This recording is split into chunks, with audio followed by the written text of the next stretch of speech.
Madaming masarap na foods dyan eh. Oo nga eh. Wala lang akong pambili. Siguro nagjowa na pinagbabawalan naman.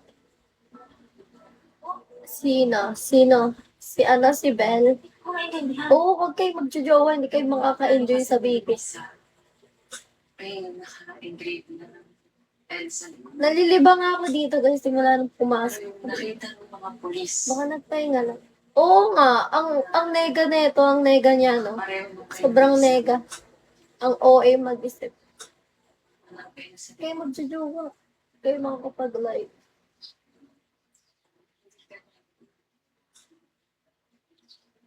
Opo. Pero sinabi ko sa pulis na sa kanila. Ay. Sinungaling kayo.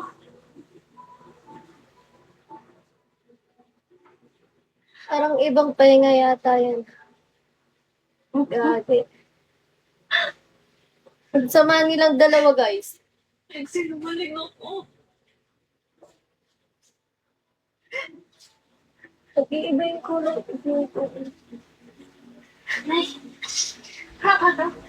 Ako ba, Nay? Naka-block sa akin yan sa accounts.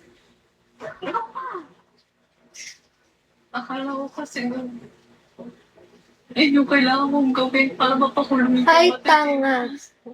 So, bumitos. So, sila Tita Alice. Nung sinabi ko na kay Luisa yung ngayon, sumunod na rin sila. Yun na rin yung sinabi nila sa mga pulis. Sila Tita Alice. Sila Tita Good morning. Thank you sa tap-tap tanggal. Tanggal pala. Akala ko tanga. Hi, pak. Bakit ganyan yung name mo? May meaning ba yun?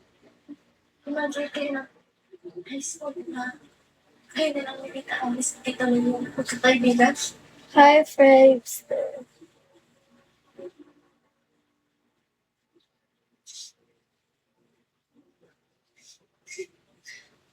Pero anak, kailangan mo itindihan. Lahat pinipressure kami na sabihin si Ebong pumatay kay Hindi po ako dito, guys. yung mga polis. Dito wala. Hindi ko alam bakit. Gusto ko nga dalawa eh. Lahat sila. Lahat sila yun yung pinaniniwalaan nila. Kaya yun din yung pinaniwalaan namin. Anak, lahat nun. Lahat kirap na Sa akin tatlo. Uy, paano naging tatlo? Sinabi ko na lahat ng gusto nilang marinig.